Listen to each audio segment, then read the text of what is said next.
Estamos de volta ao nosso Tira Dúvidas, que conta agora com a participação do professor Wendermir Botelho, de Filosofia, e do professor Antônio Ferreira, de Geografia. Seja bem-vindo, professor Wendermir. Prazer. Lembrando que você pode fazer a sua pergunta pelo telefone fixo ou enviar uma mensagem para o nosso WhatsApp nos números que aparecem agora na sua tela. Enquanto você envia suas dúvidas, nós vamos relembrar mais alguns conteúdos das aulas de hoje. Vamos lá, professor Wendermir, tudo bem? Tudo jóia? Conta pra gente, quais foram os temas trabalhados hoje? Olha, Cláudia, nesse ciclo nós fizemos uma viagem ao longo da história humana. Desde lá da antiguidade dos gregos, na busca da origem de todas as coisas, do quid, onde o eixo é cosmocêntrico, passamos na Idade Média, onde o homem tem a proximidade com a divindade através da revelação de Jesus Cristo, que Deus é Pai, né? E aí nós temos o teocentrismo.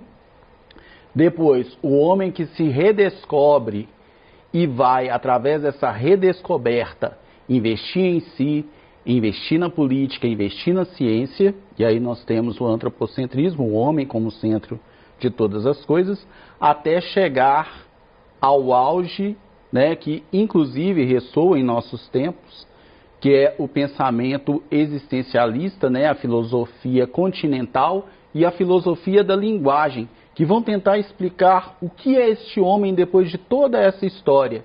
E hoje que nós vivemos a busca e a organização de novos pensamentos através de toda essa história da filosofia. Muito obrigada, e agora que nós já relembramos alguns conteúdos de filosofia, nós vamos voltar para as nossas perguntas.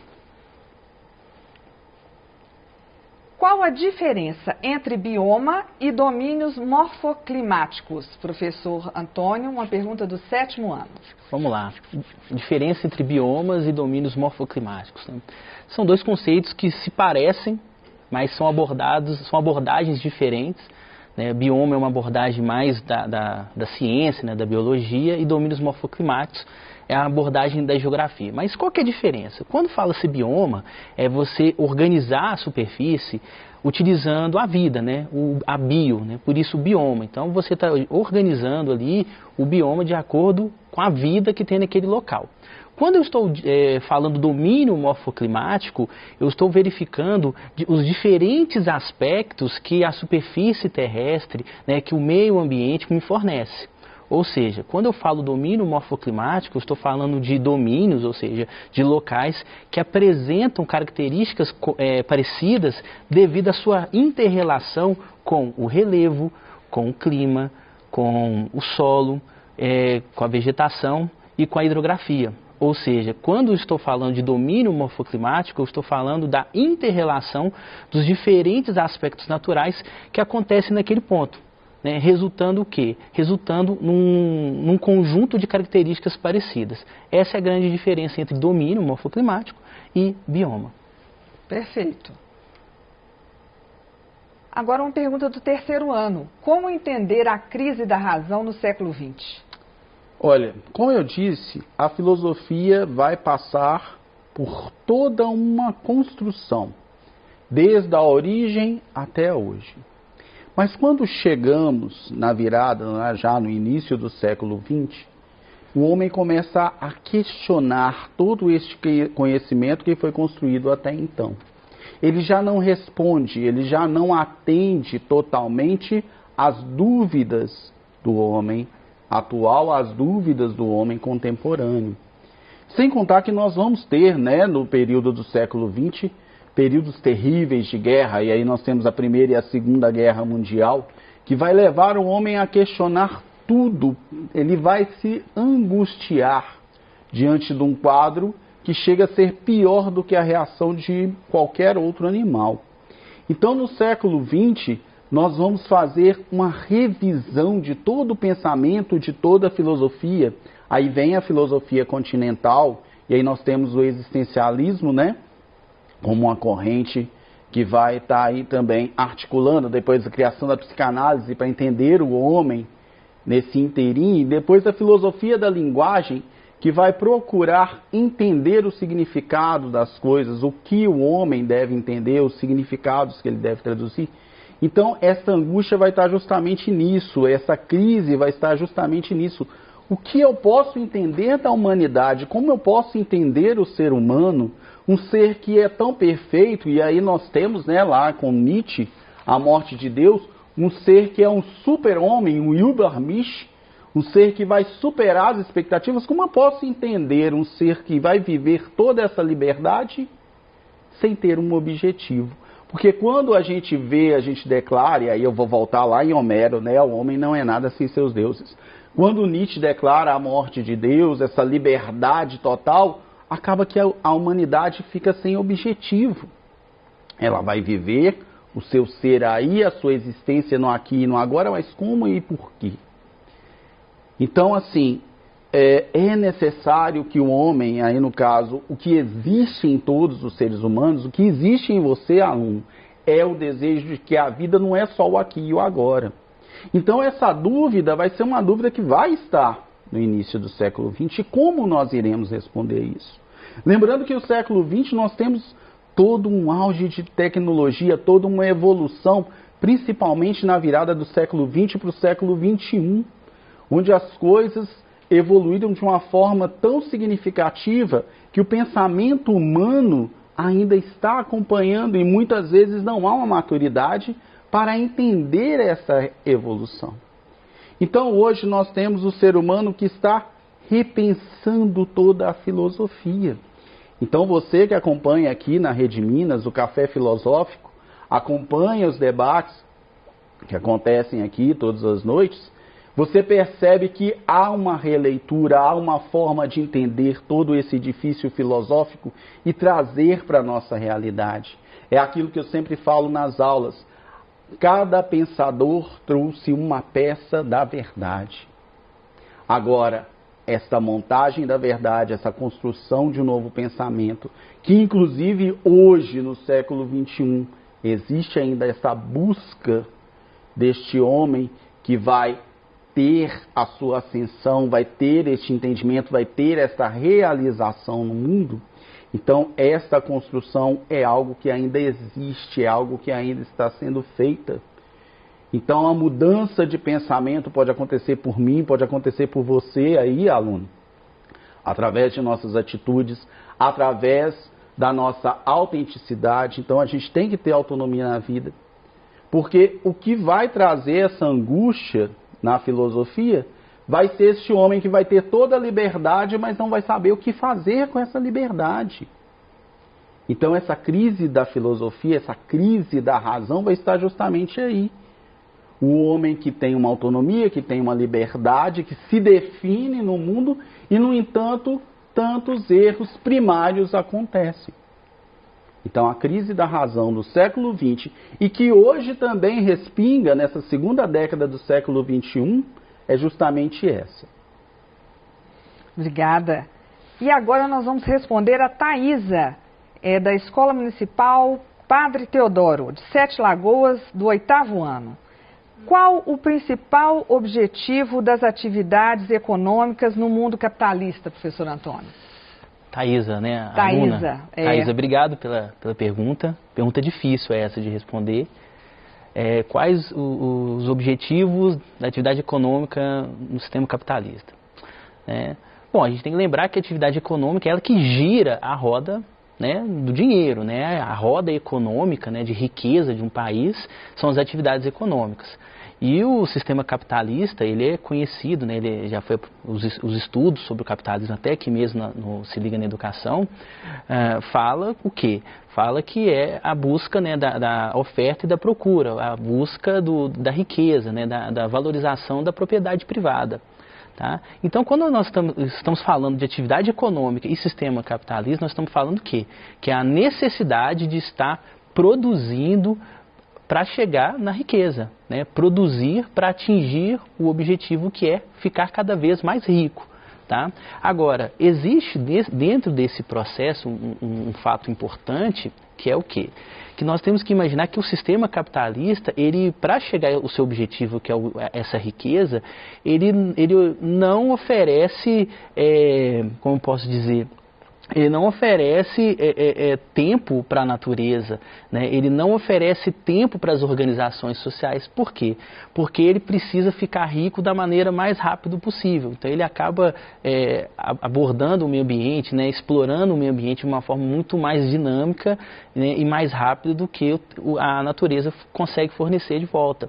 Então, é importante que você pense sobre isso, e os alunos pensem sobre isso, que quando nós estamos comparando a atividade econômica diretamente com o capitalismo, nós estamos falando que quem produz, pensando nessa forma capitalista, vai produzir para chegar ao objetivo que é a riqueza. E para ele não vai importar o meio ambiente ou as relações sociais. Tá? Então, se for necessário ter que empobrecer uma sociedade ou ter que modificar a paisagem para chegar nesse objetivo, isso vai acontecer. Tá? Então, acredito que eu tenha respondido a sua pergunta, mas o foco é esse, né? Relação econômica e capitalismo é a busca da riqueza de uma maneira rápida, direta e sem respeitar o meio ambiente ou as relações sociais. E o interessante, quando a gente pensa nessa questão da atividade econômica e o capitalismo, a gente pensa também nesta venda da ideia do ter. Você é aquilo que você tem. Então o capitalismo ele vai aprofundar muito nessa questão quando a gente diz na questão ideológica. Então hoje muitas pessoas vão enveredar no consumismo para se afirmar enquanto pessoas. Então esse capitalismo ele vai tirar o homem do seu ser, de quem ele é, e vai transformar ele em um material, em um objeto, e as pessoas vão entrar nessa roda também. Então, quantos relacionamentos vão estar associados ao ter? Quantas, como eu posso dizer, quantas ideias que são criadas, quantas doenças, e hoje nós temos no século XXI, a depressão, que é uma doença que assola muitas pessoas, está associada à questão do ter. Então, quando a gente pensa nessa atividade econômica e pensa no capitalismo, a gente pensa justamente nisso, neste homem que deixa de ser para ter. Isso. E, professor, uma pergunta do segundo ano, o que é o hedonismo? O hedonismo vai estar bem associado a essa questão, porque o hedonismo é justamente o prazer pelo prazer. Então eu vou fazer de tudo para satisfazer o meu prazer. Então isso vem lá da Grécia Antiga, né? E isso vai estar hoje também nos nossos dias.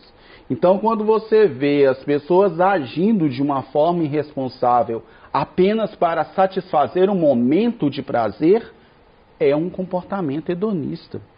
E quando a gente pensa em hedonismo, a gente pensa apenas na questão da sexualidade, né? Mas não é bem por aí. O hedonismo está em todas as atitudes humanas que buscam um prazer pelo prazer sem medir consequências.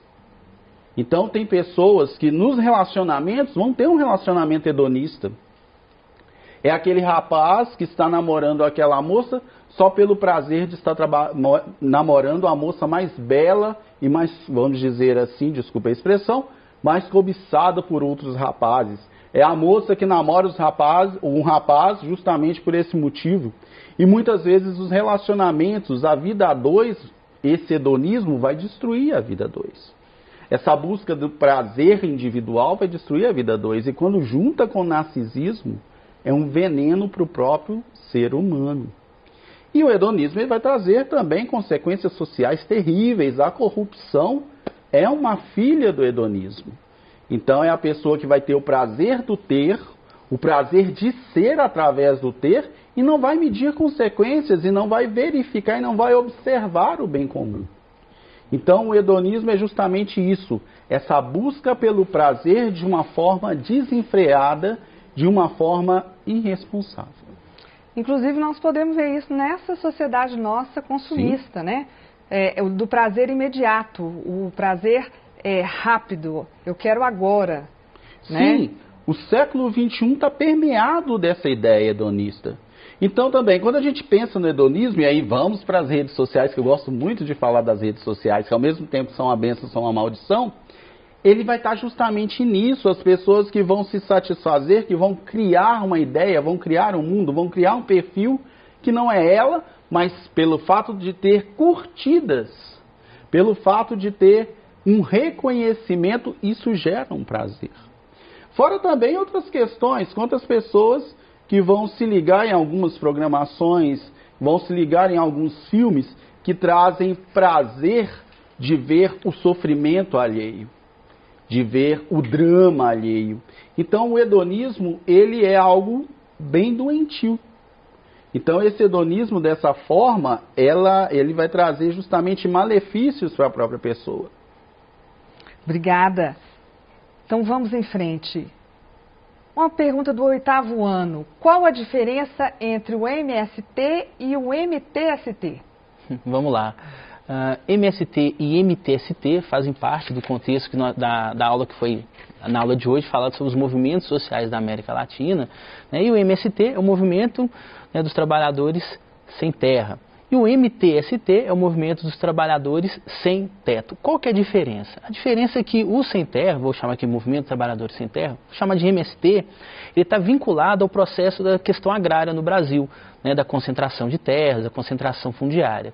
Tá? Enquanto o MTST está relacionado com as questões urbanas, né, com aquele trabalhador que veio do campo, chegou na cidade, porém ele não consegue ter um teto. E quando ele consegue ter um teto muito distante, muito periférico do grande centro. Tá? Então, a grande diferença, né, a diferença desses dois movimentos é que um está voltado para a ocupação que aconteça nas áreas rurais e o outro está voltado para uma ocupação que aconteça nas áreas urbanas.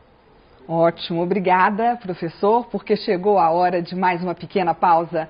Aproveite para participar do nosso Tira Dúvidas, que no próximo bloco continuará com a participação dos professores Wendermir Botelho, de Filosofia, e Antônio Ferreira, de Geografia. E você, estudante, já sabe, é só ligar no telefone fixo 31 3254 3009 ou enviar uma mensagem para o nosso WhatsApp no número 31 98295 2794. Já estaremos de volta. Não saia daí.